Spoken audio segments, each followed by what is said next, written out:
On ne peut que vous encourager. Amen. Nous connaissons les réalités de l'Occident. Trouver un siège avec ce nombre que je vois ici, c'est un grand siège. Amen. Et moi, ce qui me réjouit davantage, je n'ai rien contre vous, vous êtes mes frères. Mais ce qui me réjouit davantage, c'est que je vois qu'il y a un grand nombre de mamans et des enfants. Amen. Parce que dans ce ministère, pour qu'un siège puisse s'asseoir et qu'il devienne stable et commence à prospérer, ça passe par les mamans. Amen. Ça passe par les mamans, absolument. Par expérience, je le dis. Ça passe par les mamans, absolument. Et les mamans, si vous voulez vraiment avoir du temps avec le Seigneur et bénéficier de tous les avantages qu'il y a de l'avoir dans votre vie, il faut savoir bien assurer vos arrières. Il ne faudrait pas que pendant que vous êtes dans la maison de Dieu, en train de travailler, en train de prier, en train de faire de l'entretien, le social, le protocole, les tendances, il ne faut pas qu'à ce moment-là, le diable soit présent dans votre maison. Amen. En train de travailler lui aussi. Parce que là où il travaille, il détruit. Et pour que le diable ne vienne pas travailler dans votre maison, dans votre absence, amenez vos enfants comme vous le faites. Amen. Quand il va arriver, il n'y aura personne pour lui ouvrir la porte. Amenez les enfants. Vous faites bien de les amener, même tout petits comme ceux que j'ai vus ici. C'est maintenant qu'ils doivent recevoir la sémence de vie. Pour que plus tard, ils ne commettent pas les erreurs que nous autres, les parents et les grands-parents, nous avons commises. C'est maintenant. Ça vaut la peine. Donc, vous encouragez et vous dites que vous avez choisi la bonne part. Amen. Je sais que vous êtes des élus. Amen. Parce qu'avec tout ce qui a été raconté sur ce ministère, surtout avec la vague des réseaux sociaux actuellement, voir quelqu'un qui est assidu, qui continue à suivre, qui s'est dit, je suis allé là-bas pour mon salut. Je suis allé découvrir et apprendre pour moi-même d'abord. C'est une grâce. Amen, amen, amen, amen.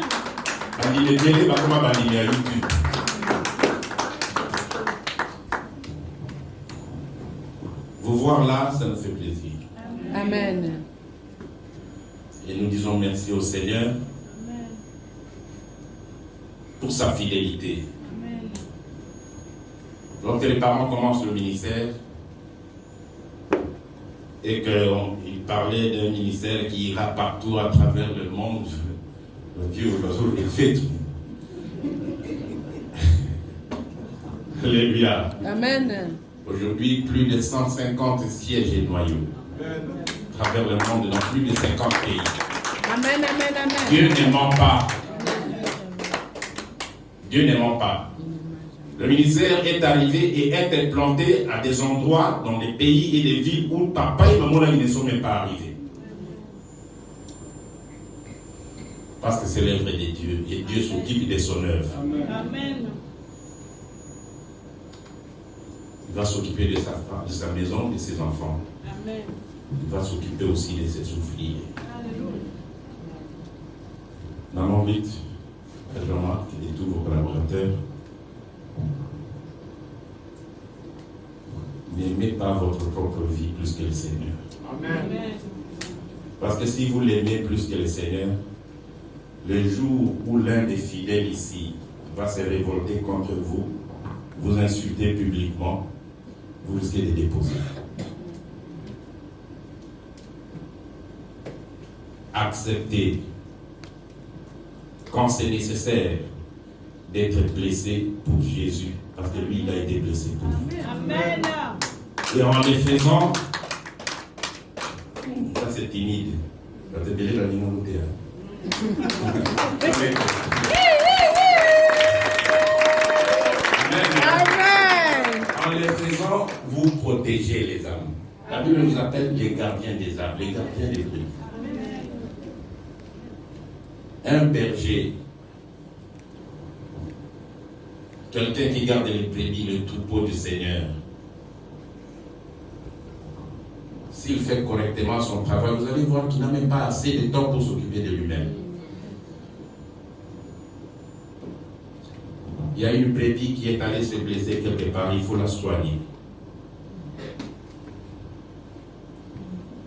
Une brebis qui a une épine coincée dans ses sabots, il faut la soigner. Il faut chercher les eaux paisibles, il faut chercher des verts pâturages pour les mener boire et manger. Amen.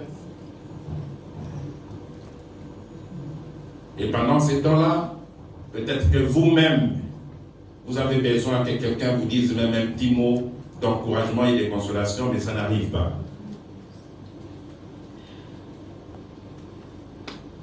Travailler pour Dieu, c'est un honneur, mais c'est également un sacrifice. Amen. Soyez prêts pour cela, pour que le jour où cela pourrait arriver, ici ou ailleurs, je puisse vous dire, Jésus a tout enduré pour moi. Amen. Il faut que moi aussi j'apprenne à endurer des choses pour lui. Amen. C'est cela. Donc les papas, les mamans, les enfants, soyez bénis. Amen. Ce siège, je le dis à Papa Jean-Marc lorsqu'on était venu ici hier, je voulais visiter les lieux. Quand j'ai vu d'abord votre emplacement, j'ai vu votre organisation, j'ai dit, ça c'est conforme à la vision. Amen. Et il y a un grand potentiel ici. Amen. Amen. Vous allez amener ce siège très grand. Amen. Il va devenir très grand. Amen. Amen. Il va devenir très grand. Amen. De ce siège. Pendant la pandémie, on ne tenait pas de réunion, mais vous avez traversé des moments comme ça, continuez à payer la salle, la garder jusqu'aujourd'hui, il y a de quoi vous féliciter. Amen. Le Seigneur soit avec vous. Tous ceux qui s'occupent des œuvres, des affaires des dieux, que Dieu s'occupe de leurs affaires. Amen. Le Seigneur est bon. Amen. Amen. J'ai vraiment pas de grand discours. Bon. Mon état civil, je suis marié, vous voyez, j'ai des alliances. Alléluia. Amen. Parce que j'ai eu un premier mariage qui s'était brisé très tôt. Je me suis marié, je crois que j'avais 30 ans, non, 31 ans. Et ma femme avait 30 ans. Mais moins de 3 ans après, elle était décédée. Elle était décédée. Décédée d'accouchement, accouchement des jumeaux. Ces jumeaux ont aujourd'hui, je crois, 27 ans. Et c'était sa deuxième couche. On avait déjà le premier bébé qui n'avait pas encore 2 ans. Et au deuxième accouchement, la maman est décédée, les enfants sont restés. Et Dieu a fait grâce, ils ont grandi. Amen. Ce qui fait qu'après ça, j'ai expérimenté que le célibat, ce n'est pas une bonne chose. J'ai passé des moments difficiles. Le diable a tenté de plusieurs manières aussi. Ce qui fait que je m'étais dit, Seigneur, lorsque tu vas me permettre de me marier, je vais vraiment honorer mon mariage sur tous les plans. C'est pour cela que je l'honore devant vous aujourd'hui. Amen. Amen. Amen. J'ai des alliances, pourquoi? Parce que quand j'ai amené ma femme à l'état civil, on a échangé des paroles. Et on s'est fait porter des alliances. Quand je l'ai amenée à l'église, on a échangé des paroles, des vœux, et on s'est fait porter des alliances. J'ai constaté que les paroles de l'état civil et les paroles de l'église n'étaient pas les mêmes. Révélation. Amen. Amen. Et moi, pour me souvenir des deux, je me suis dit, je vais garder les deux alliances. Amen. Et celle de l'Église et celle de l'État civil. Amen. Amen. C'est ce que j'ai fait et vraiment, ça me fait pas mal au doigt. Ça me fait pas mal au doigt. Amen. Ça me fait plaisir. Amen. Alors, chaque fois que, comme on est des hommes, on peut avoir des moments d'incompréhension.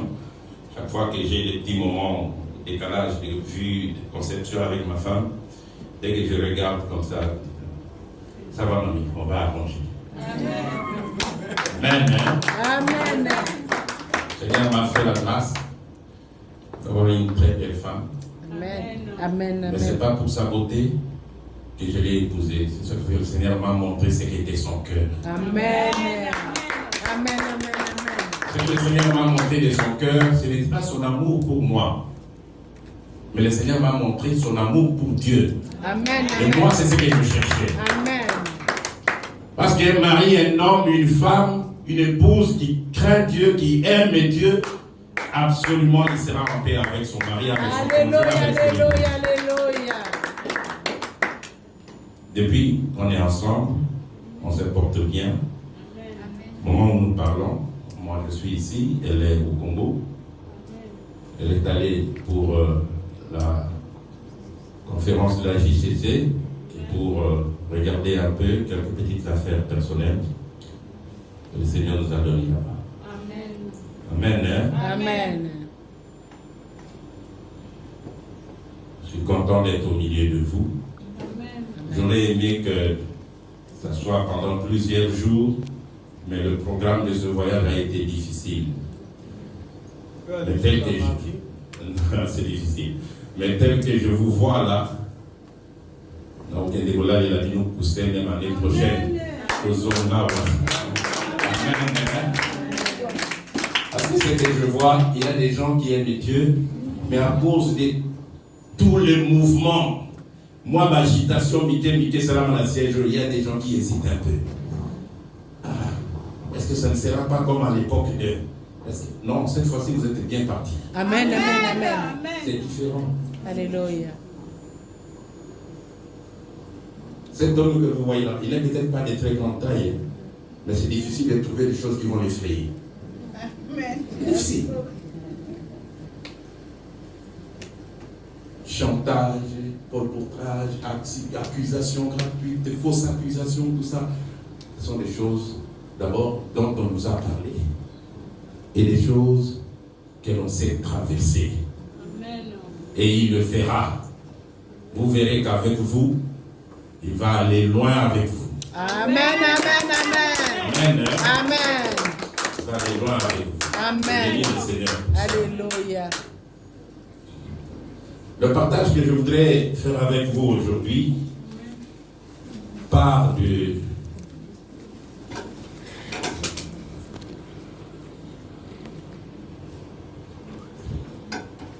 je vais qu'on nous lise d'abord Ézéchiel chapitre 13, verset 6. Non, Zacharie 13. Amen. Amen. Nous lisons la parole de Dieu dans Zacharie, le chapitre 13, le verset 6.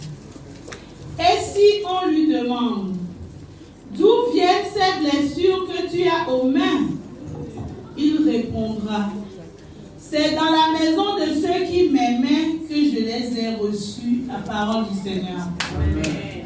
Acclamons la parole. Amen, amen, amen, amen. Et si on lui demande, Alléluia. si on demande à la maman de CIFMC, Amen.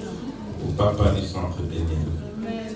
si on demande à un JCC plein d'onction, parce qu'on le voit blessé, et on lui demande d'où viennent ces blessures que tu as aux mains. Ça peut être des blessures au dos, ça peut être des blessures aux pieds, ça peut être des blessures dans l'âme, ça peut être des blessures au cœur. La Bible dit, lorsqu'on va lui demander cela, il lui répondra, c'est dans la maison de ceux qui m'aimaient que je les ai reçus. Cette maison de ceux qui m'aimaient, c'est la maison de mes parents. Amen. D'où je suis sorti. d'où je viens. Cette parole, mes bien-aimés, nous indique que la plupart de nos problèmes tirent leur origine de la maison paternelle. Amen. Ils viennent peut-être se manifester quand nous sommes déjà physiquement en dehors de cette maison. Ils viennent se manifester quand nous sommes très loin, ou même après la mort de ceux qui nous ont mis au monde. Mais la source, la vraie source, la maison de ceux qui m'aimaient. C'est pour vous dire, mes bien-aimés, et vous pouvez connaître des moments de difficulté dans la communauté ici. Ne pensez pas que c'est la communauté qui est dangereuse pour vous. Amen. Il y a tout simplement les fardeaux que vous traînez avec vous depuis votre naissance. Amen. Le poids de vos origines qui, à un certain moment, va finir par avoir des effets. Il y a des familles comme ça, où il y a des choses très noires, mais des choses qui se manifestent en douceur. On connaît des familles où c'est vraiment, il trouvait un jeune de 45 ans, on le frappe, il tombe, il meurt. Tel veut faire ceci, ça ne marche pas. Tel veut faire autre chose, ça ne marche pas. Et vous voyez tout de suite qu'il y a quelque chose, il y a un obstacle qui nous empêche de vivre en paix, qui nous empêche de vivre heureux, qui nous empêche de nous épanouir. Dans certaines familles, c'est apparent. On vous dit, non, dans cette famille-là, toutes les filles ne se marient pas. Elles se marient, mais après autant d'années de mariage, elles divorcent. Ailleurs, on vous dira, ils ne font pas d'enfants. On va vous dire, écoutez, dans cette famille, tout le monde souffre de telle maladie. Ce sont des blessures que nous amenons depuis là d'où nous venons. Alléluia. Amen. C'est pour cela que c'est important de se connaître, de connaître d'où l'on sort. Amen. Il faut connaître d'où l'on sort, d'où on vient. Conseil, mes bien-aimés, la malédiction et les condamnations traversent facilement les frontières. Ils vous suivent. J'ai un petit témoignage peut-être tragique à vous dire pour confirmer ce que je dis. Dans mon siège, j'ai une maman qui est venue avec ses enfants, avec je crois 5 garçons et une fille. Elle était réfugiée dans un pays africain pendant longtemps, c'est une femme congolaise, pendant quelques années, et puis finalement le HCR a dit que le Canada était prêt à les recevoir. Et la maman est partie avec ses enfants. La plupart d'eux étaient encore petits. Ils sont allés au Canada. Ils ont vécu comme tous les immigrés. Puis après, les choses ont commencé à se stabiliser. Les enfants ont grandi, ils ont terminé des études. La famille a acheté même une nouvelle maison. Ils étaient les premiers occupants de cette maison-là. Tout semblait bien marcher.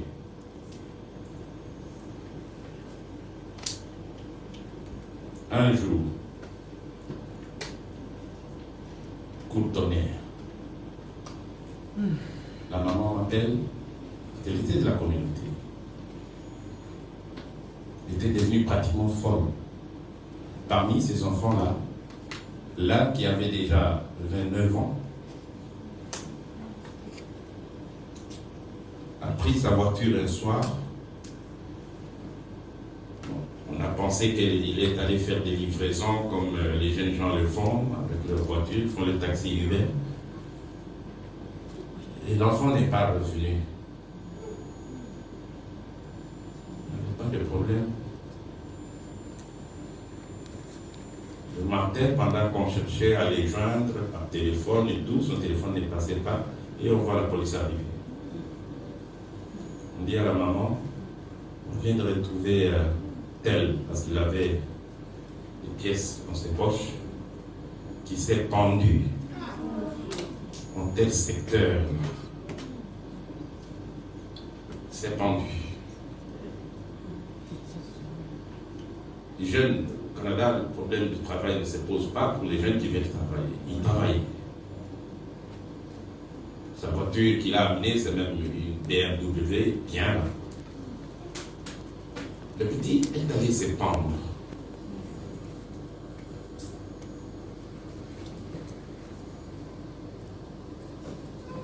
Et le maman nous appelle en catastrophe. On arrive sur le lieu, on constate que c'est vrai. La police a pris le corps, on a fait le constat à l'hôpital et puis on a amené à la morgue. Chez nous, les hôpitaux n'ont pas de morgue pour garder longtemps des corps.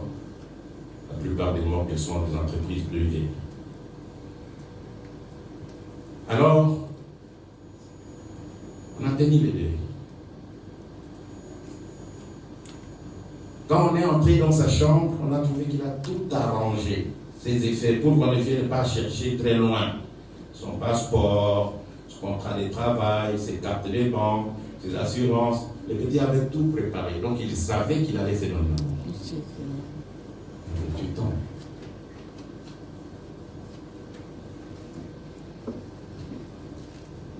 Il est allé. Ça nous a choqués. C'était au mois de février 2020. Le corona était en train d'avancer, mais nous, on n'était pas encore confinés. Donc, on a tenu le deuil, on a enterré l'enfant, puis c'est fini. Pendant que la maman n'était même pas encore guérie de cette blessure, de cette douleur. Cette année 2022, un autre enfant, parmi les survivants là, celui qui précédait celui qui s'est suicidé. Lui avait quelques moments de turbulence, il avait des troubles comportementaux par moment, mais il n'y avait rien qui pouvait inquiéter. Parfois on l'amenait voir les médecins, parfois il commettait des petites gaffes dans les grands marchés, dans les grands magasins, on l'arrêtait, puis on appelait la police. Mais il y a des moments où il était lucide et tranquille. Pendant ces moments-là, quand il est tranquille, quand il est lucide, c'est un enfant comme les autres. Lui aussi, cette année, je crois que c'était encore au mois de... Ça ne fait pas. Nous sommes en juillet là. Oui. C'était au mois de mai ici par Afrique. Il est sorti. Et puis il n'est pas revenu. Revenu. La maman était au Congo. Le petit était à la maison avec ses frères, ses aînés et ses petits frères.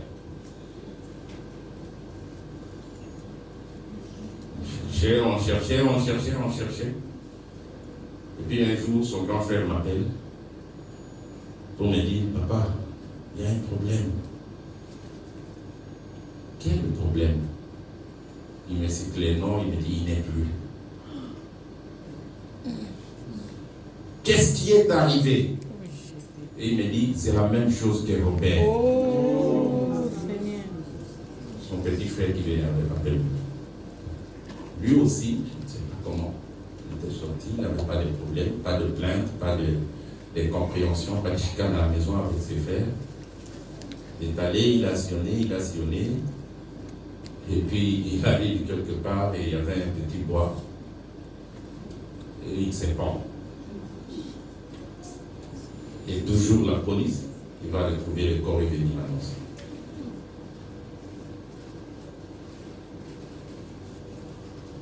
Là, le choc était indescriptible. Et nous nous sommes dit, qu'est-ce qui ne va pas?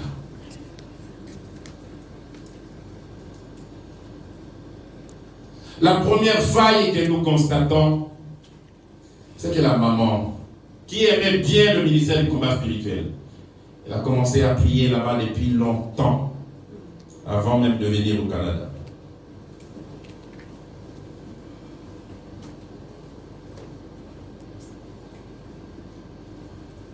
Mais seulement, elle y allait toujours seule.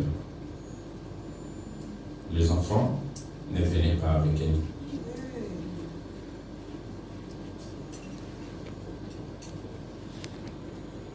Anglophone, quand on posait la question, ils préfèrent les églises des Blancs, tout ça. Et les Blancs ne connaissent pas nos liens. Faites attention. Pitié, Jésus, pitié. Ils se sentaient mieux là-bas. Et dans les deux deuils là, c'est moi, votre papa là, qui fait faire des églises. Non, tout le monde. Où sont les frères des églises et à Mindele où ils priaient?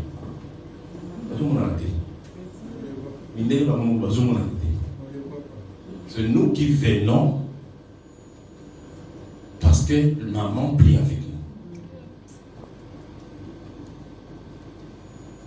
C'est pour cela que nous disons, maman, c'est mieux d'avoir des enfants là où vous allez. Amen. Ils peuvent vous dire qu'ils vont à tel endroit, vous ne savez pas. Là-bas, ça se passe comment?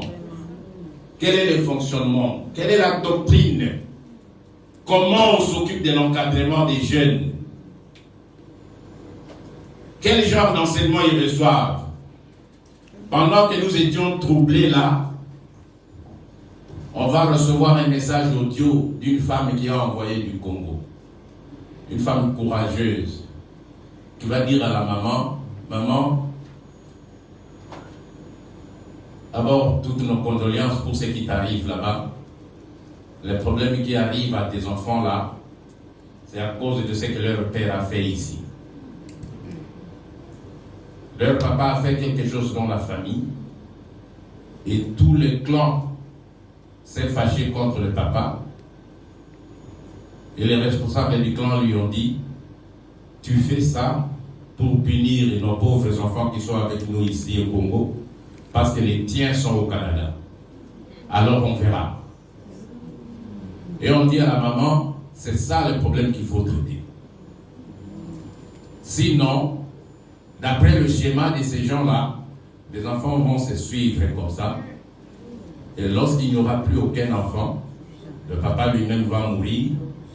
Et toi, face à ces chocs, tu vas devenir folle. Et on finira par t'envoyer au Congo réduit. Mais les enfants au Canada, mes bien-aimés, c'est pas comme quand on quitte l'Afrique, on vient ici, on traverse la mer. Là, c'est l'océan qu'il faut traverser. Mais les paroles des villageois, des paysans produisent des effets. Dans la vie des enfants qui ont étudié avec les enfants des Blancs, dans des universités anglophones, des enfants qui travaillent, ça produit des effets.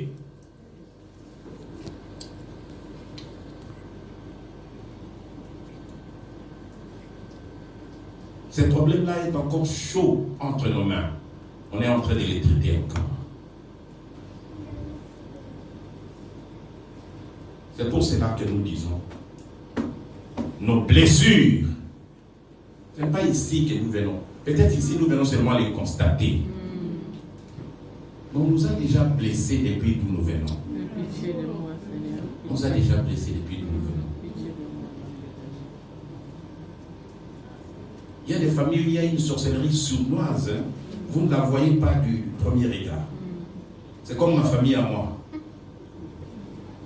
Il faut bien la connaître pour comprendre comment les sorciers opèrent. Un jour, j'étais quelque part et je vois deux femmes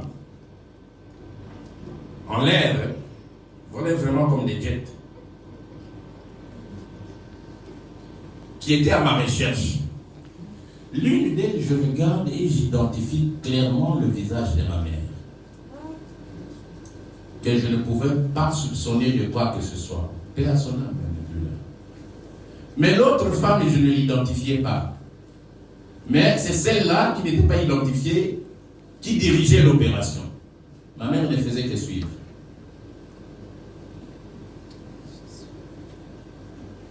J'ai regardé, ils sont en train de voler vraiment. Ils étaient dans les airs. Ils venaient vers moi.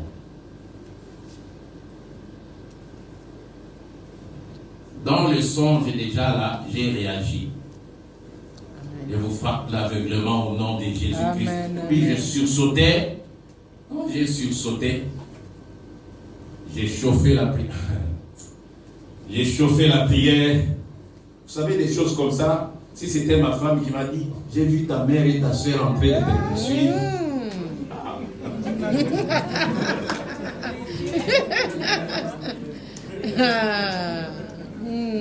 C'est moi-même. J'ai réveillé ma femme et je regarde ce que je viens de voir.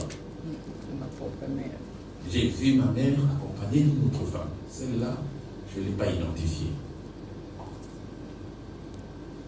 J'ai combattu, j'ai détruit par la parole de Dieu leur initiative, leur complot.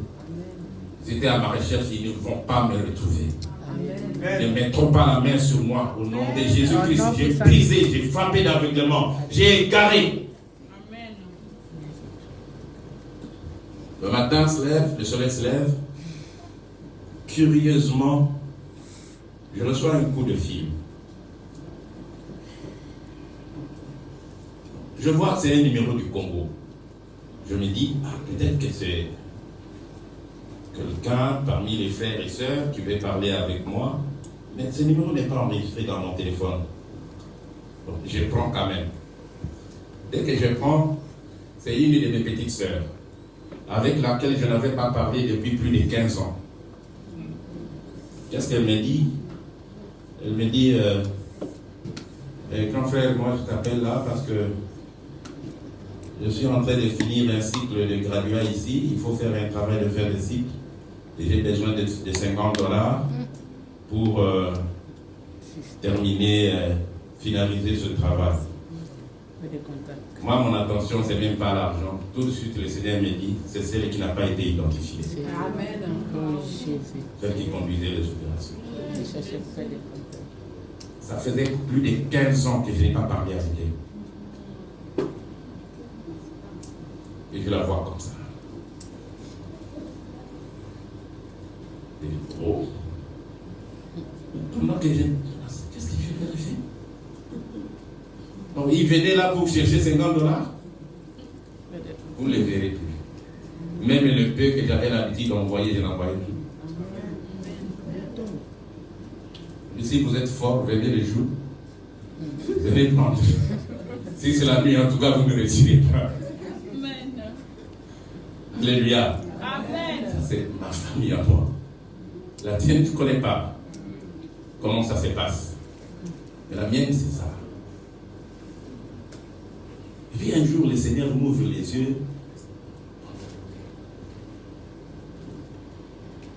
Si tu parles avec quelqu'un, tu dis, tu connais notre frère là, tel. Mais il a un enfant qui a maintenant 10 ans, mais cet enfant, depuis qu'il est né, il ne marche pas. Nous-mêmes, nos parents, nous ont eu au nombre de 12.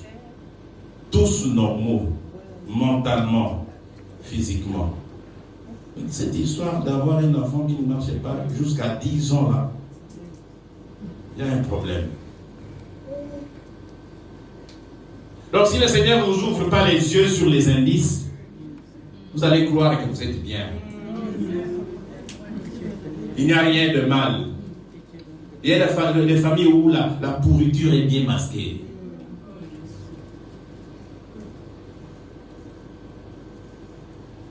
Chez nous, on se contente facilement. Nous, en tout cas, le Seigneur nous a bénis. Hein? On ne meurt pas vite comme dans certaines familles. Nous vivons longtemps. Mais parfois, quand je me retourne pour regarder mes frères et sœurs, à quoi ça sert de vivre longtemps si pendant toute la vie, vous ne faites que souffrir? À quoi ça sert? Avec Dieu, c'est possible de vivre heureux et longtemps.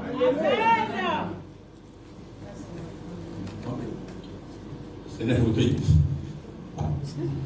Ça sert. Il ne peut pas se contenter de ça.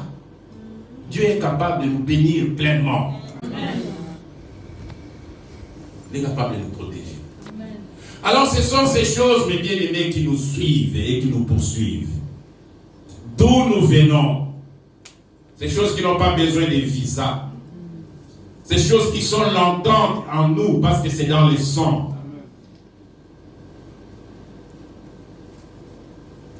Je peux bien venir ici en France avec un passeport canadien. Mais si on regarde mon sang, on va voir que il vient de là. Alléluia.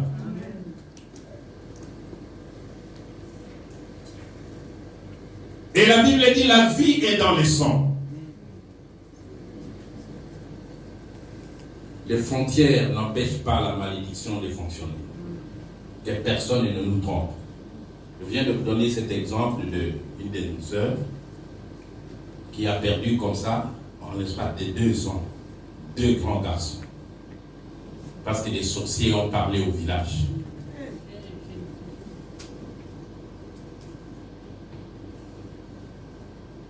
Parce que les sorciers avaient des comptes à régler à leur père.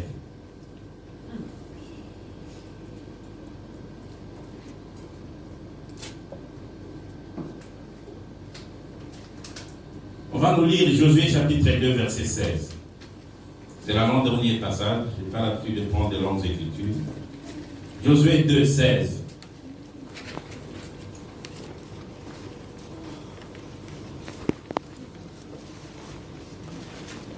Josué chapitre 2, le verset 16. Amen. Elle leur dit, allez du côté de la montagne, de peur que ceux qui vous poursuivent ne vous rencontrent. Cachez-vous là pendant 3 jours, jusqu'à ce qu'ils soient de retour. Après cela, vous suivrez votre chemin, la parole du Seigneur. Amen. Amen, amen. Ici, vous avez Rahab la prostituée qui conseille des espions qui étaient envoyés secrètement par Josué.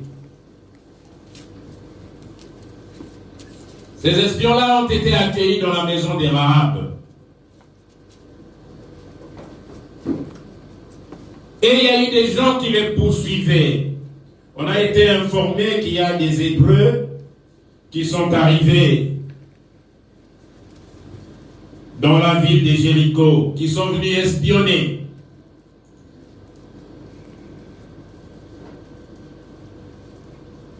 Alors, Rahab va faire fuir les 2 espions et il leur donne ce conseil.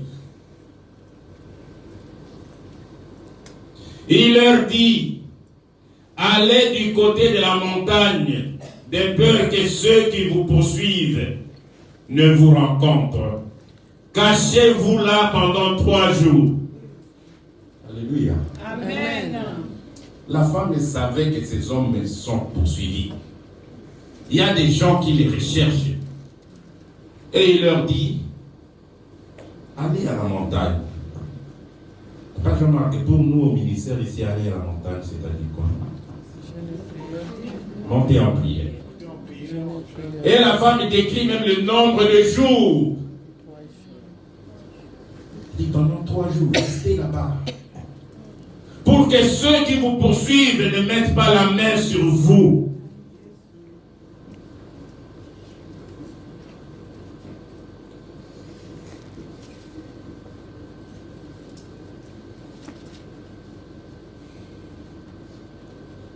Vous allez continuer votre chemin après. Avant de continuer avec les commentaires sur ça, on nous lit le dernier passage. Psaume 59, versets 2 à 5. Nous lisons la parole de Dieu dans Psaume 59, à partir du 2e verset jusqu'au 5e verset. Mon Dieu, délivre-moi de mes ennemis, protège-moi contre mes adversaires. Délivre-moi des malfaiteurs et sauve-moi des hommes de sang. Car voici, ils sont aux aguets pour m'ôter la vie. Des hommes violents complotent contre moi, sans que je ne sois coupable, sans que j'aie péché, ô Éternel. Malgré mon innocence, ils courent, ils se préparent. Réveille-toi, viens à ma rencontre et regarde la parole du Seigneur. Amen. Amen. Amen. Amen. Ça, c'est le psaume de David. Amen. David qui était pourchassé aussi par Saül. Dès que Saül a été au courant que le Seigneur a choisi David pour lui succéder, Saül avait fait de David sa cible. Et il a un jour envoyé des gens qui ont assiégé même là où se trouvait David. C'est à cette occasion-là que David va faire cette prière. Mais j'ai voulu que nous puissions lire ce passage parce qu'il y a un détail important.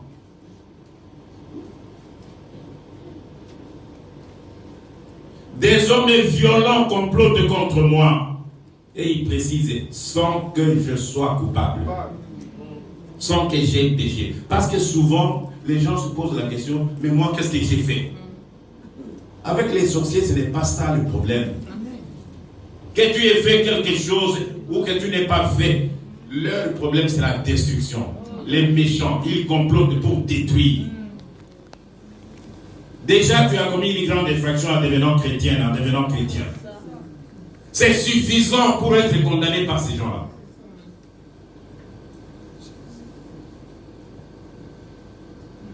Tu t'es permis de sortir des lois qui gouvernent ta famille pour aller dans le royaume du Seigneur. Tu ne participes plus aux réunions des familles. Tu ne vas plus partager leurs repas.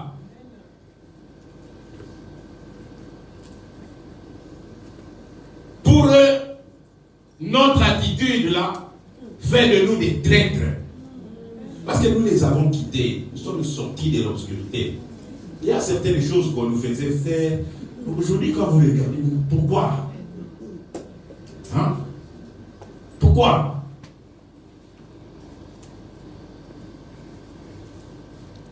Alors David dit, sans que je ne sois coupable.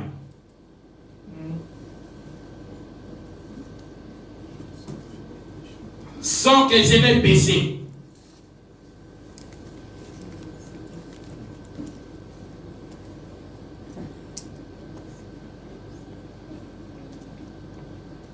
Alors voyez-vous, cette femme a dit aux espions, allez vous cacher parce que vous êtes poursuivis. C'est là mon problème. Les gens qui nous ont blessés dans la maison du départ. Lorsque nous échappons au contrôle, ils viennent à notre recherche. Qu'est-ce qu'il est devenu? Ça fait longtemps qu'on ne l'a pas vu. Mais il y a certains parmi nous qui leur facilitent la tâche.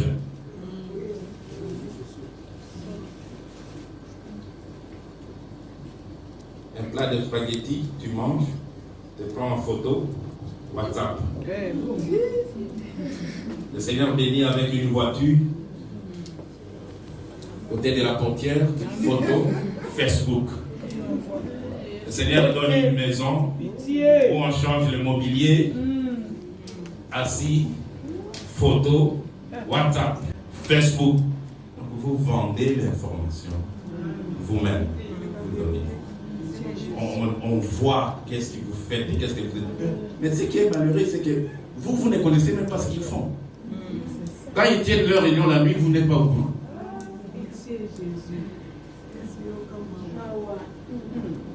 Il y en a même parmi nous ici, c'est comme s'ils ont un horaire où il faut appeler.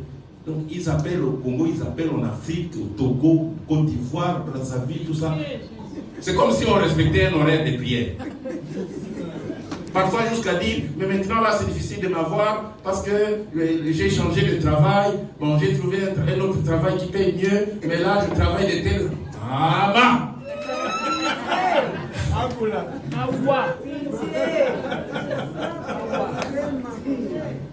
Ça, c'est même pas une photo. On les a scannés.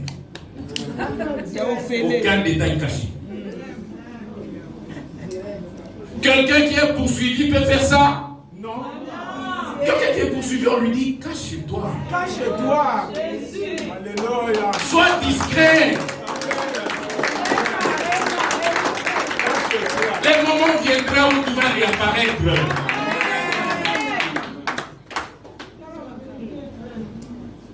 Le moment viendra. Parce que quelqu'un qui est poursuivi a la conscience qu'il est en danger. Oui. Il est une cible. On est en train de rechercher. Des jumelles sont partout. Des caméras sont partout. Pour voir où est-ce qu'on va, comment on va le retrouver. Quand on est poursuivi, c'est comme ça. On est en danger. On est ciblé. Ciblé par des ennemis connus ou inconnus. Même ceux que vous ne connaissez pas.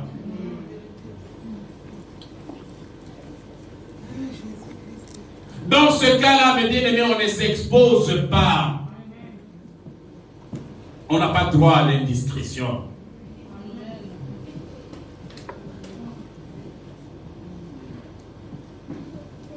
Quand on est poursuivi, mes bien-aimés, on est amené même à suspendre certaines relations. Amen. Même ici au ministère avec certaines personnes. Amen.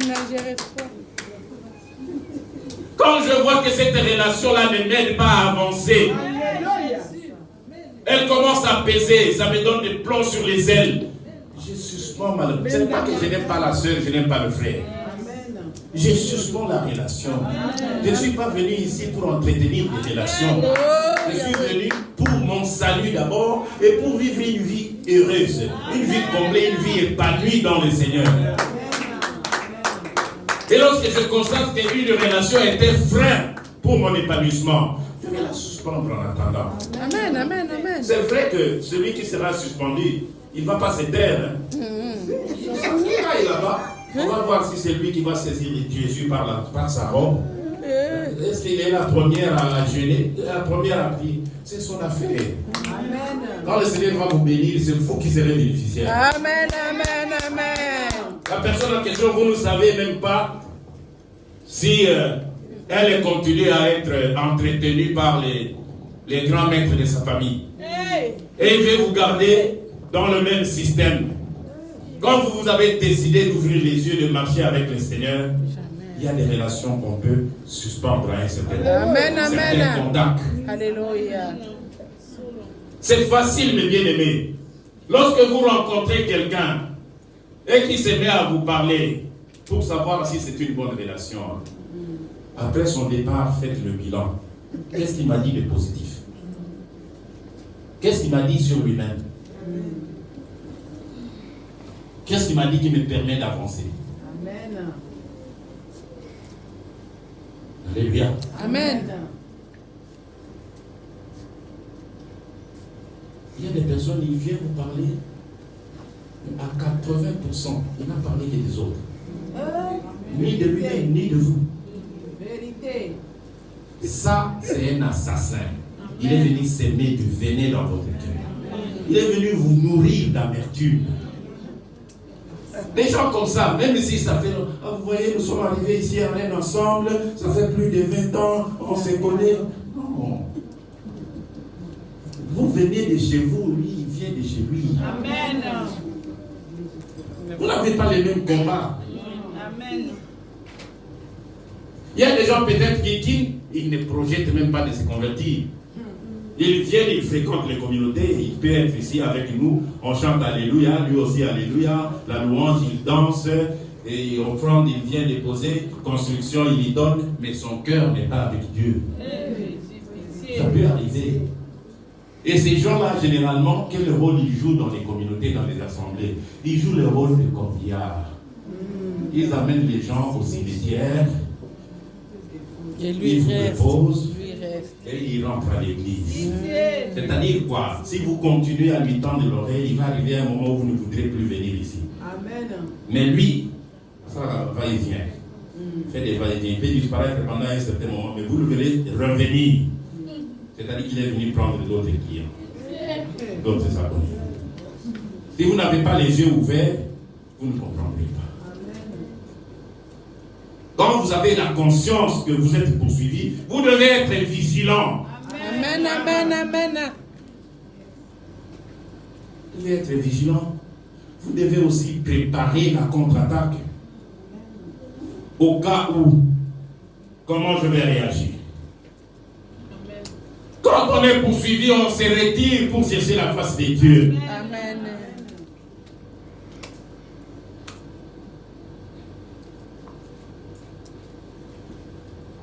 Moi, dans l'un de nos sièges au Canada, le Seigneur m'a montré une maman, messagère de promotion.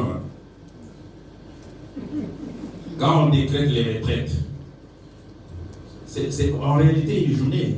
Parce que souvent nous venons vendredi la nuit et on va sortir dimanche très tôt. C'est comme si on a fait que la journée les samedis. Quand on décrète la retraite, elle a toujours des problèmes de santé.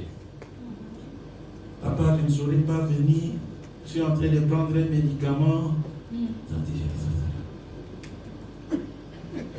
En tout cas, sur 5 retraites, elle va participer à 2. Mais peut-être la deuxième, ça sera même la moitié. Elle peut venir juste le samedi, quand elle sait qu'on va clôturer, ou elle vient le vendredi et le samedi, elle est partie.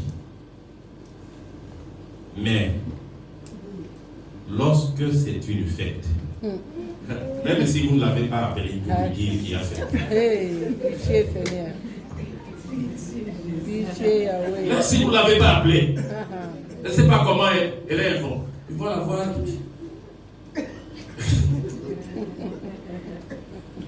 Même si elle a maigri, comment tu vas la voir? Alléluia, papa. Amen, maman. Amen, maman. Dieu voulait ça. Et quand elle vient à la fête, c'est vraiment pour fêter. Il faut manger, elle mange. Il faut danser, elle danse.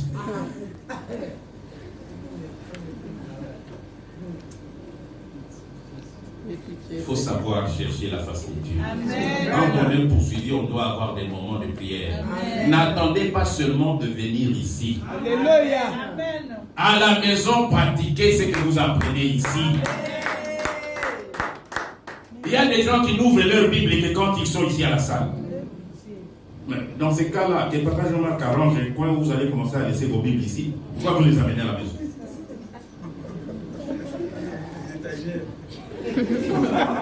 Pourquoi les amener à la maison? Même un seul verset par jour, ça nourrit votre âme. Alléluia. Amen. Vous comprenez, vous